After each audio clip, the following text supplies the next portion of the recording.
E a gente segue falando sobre as tarifas de Donald Trump. Exatamente para analisar os últimos desdobramentos dessa tensão, eu converso agora com Patrícia Krause, que é economista-chefe da Latin America da CopFace.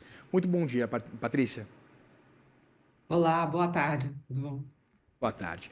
Patrícia, exatamente em meio a essa nova escalada, a gente teve um maio um pouquinho mais tranquilo, né? Havia pelo menos uma perspectiva de que essa política tarifária de Donald Trump fosse arrefecida, de que houvesse um diálogo mais franco, mais amplo com a China. Inclusive, né, veio a possibilidade, veio à tona de um possível acordo, né, comercial entre as duas nações.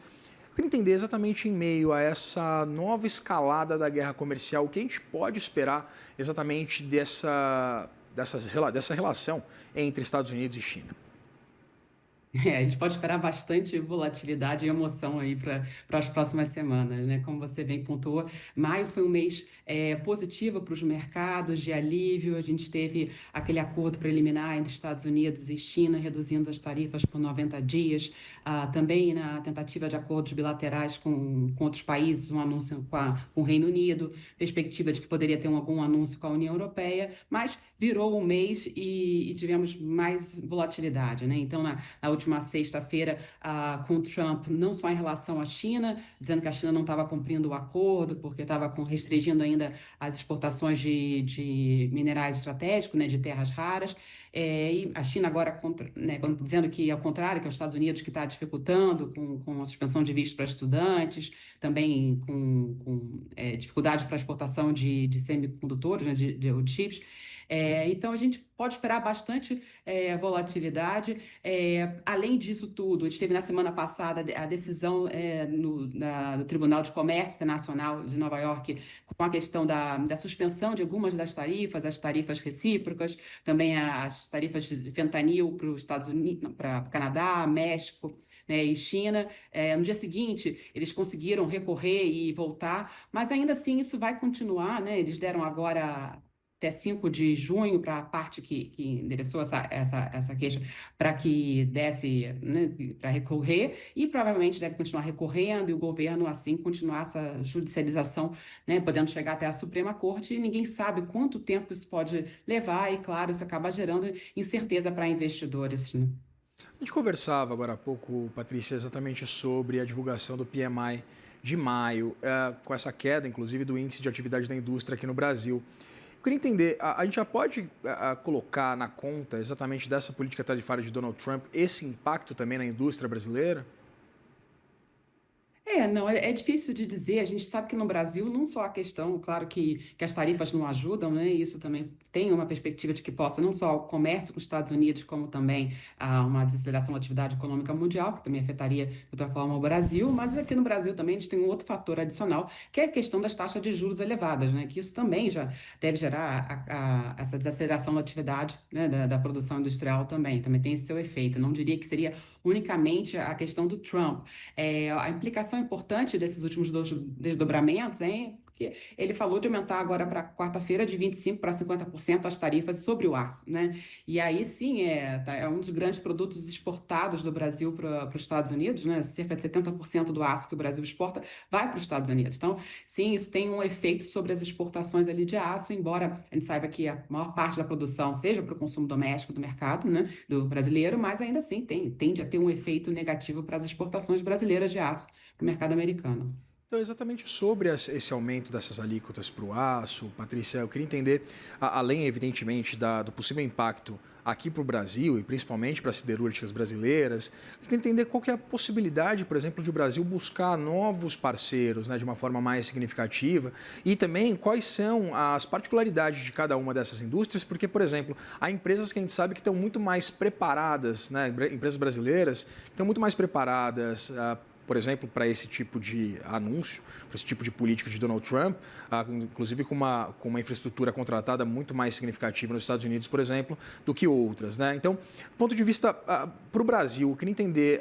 como isso deve impactar as empresas e também se o Brasil tem essa capacidade de construir, costurar novos acordos e novas parcerias comerciais. Eu acho que, de modo geral, procurar novas parcerias comerciais é algo muito importante. Nesse momento, a gente é até um pouco protegido pelo fato de ser muito fechado ao comércio, então a gente acaba sendo menos afetado. Mas que não é algo positivo. A gente tem que tentar realmente se abrir mais, tentar mais parcerias. Então, esse é o momento. A gente deveria, sim, ir por esse lado. Agora, em relação à questão da tarifa e as empresas estarem adaptadas ou não, o que a gente vê hoje mesmo, apesar desse cenário de maior aversão ao risco, das bolsas reagindo negativamente no mercado externo. A gente vê o Bovespa até com uma leve ali alta. Você tem empresas que mesmo do setor siderúrgico, né, que tem operação lá, então acabam sendo relativamente menos afetadas porque também estão lá presente produção doméstica. Então isso ajuda a minimizar um pouco o impacto sobre algumas empresas brasileiras, né? Em relação à relocação para outros mercados, o mercado siderúrgico é um que já tem passado por alguns desafios. Então, não sei quão fácil isso seria. A gente vê o preço do aço, que já tem permanecido baixo aí nos últimos anos, por conta de um excesso de oferta, de produção chinesa, né, que é a grande produtora, preços mais baixos, e então é aplicada também para todos os países. Então, tem esse sentimento dos demais também procurar novos mercados para os seus produtos. E exatamente sobre essa perspectiva de uma redução do índice de atividade, Patrícia, eu queria entender, não só é evidente para o Brasil, mas para a economia global como um todo, como é que essa retomada agora de um tensionamento maior, né, depois desse mês mais tranquilo em torno dessa, pelo menos essa perspectiva em torno, por exemplo, de um andamento de um acordo mais robusto entre Estados Unidos e China, mas em meio a essa percepção, essa troca de provocações, inclusive, Uhum. né, dos Estados Unidos com a China, essa leitura de que o ambiente piorou. Como isso impacta nesse primeiro momento o índice de atividade das empresas, exatamente as empresas, né, tomando decisões, contratando a sua capacidade produtiva, por exemplo, né, ou segurando, ficando ali naquele stand-by? Como isso impacta nesse primeiro momento o índice de atividade?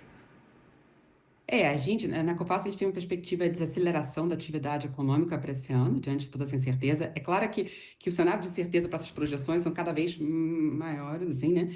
A gente espera que a economia mundial saia de um crescimento de 2,8% ano passado para 2,2% esse ano, e principalmente por conta de uma desaceleração do crescimento nos Estados Unidos. Ainda é incerto, claro, porque você tem esses vai e vens, né, sobre seus impactos, então, por isso, é mais importante do que nunca acompanhar de perto todos os indicadores que sendo divulgados. Agora, essa semana, a gente tem o destaque dos dados de mercado de trabalho nos Estados Unidos, aí principalmente o payroll que sai na sexta-feira. Então, a ver como saem esses resultados, né? Mas, de modo geral, a gente vê que a atividade ainda tem uma desaceleração, uma perspectiva de desaceleração ainda gradual, né? E o próprio Federal Reserve também mostra que não está, de modo geral, com pressa para começar a reduzir juros, né?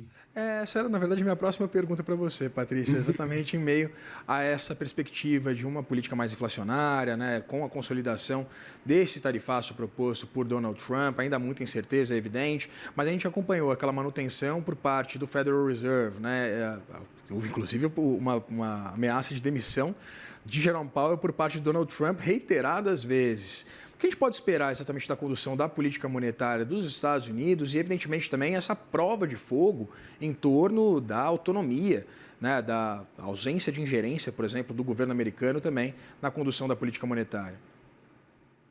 Claro que esses ruídos, esses questionamentos nunca é positivo em relação à política monetária, mas eu acredito totalmente na independência do Banco Central americano, né, do Federal Reserve, que isso não vai acabar influenciando. Você também tem opiniões de diferentes dirigentes, né, eles não necessariamente concordam todos entre si, mas o que tem prevalecido a princípio é que, de fato, eles estão tranquilos com o nível de juros nesse momento, né, sobre as suas implicações no mercado, e que não tem pressa para reduzir a taxa de juros. Bom, hoje o Jerome Powell também vai falar mais tarde, então a ver se tem alguma novidade em relação a essa perspectiva. Conversei aqui com Patrícia Krause, que é economista-chefe Latinoamérica da COFACE. Muito obrigado, Patrícia. Obrigada. Até mais.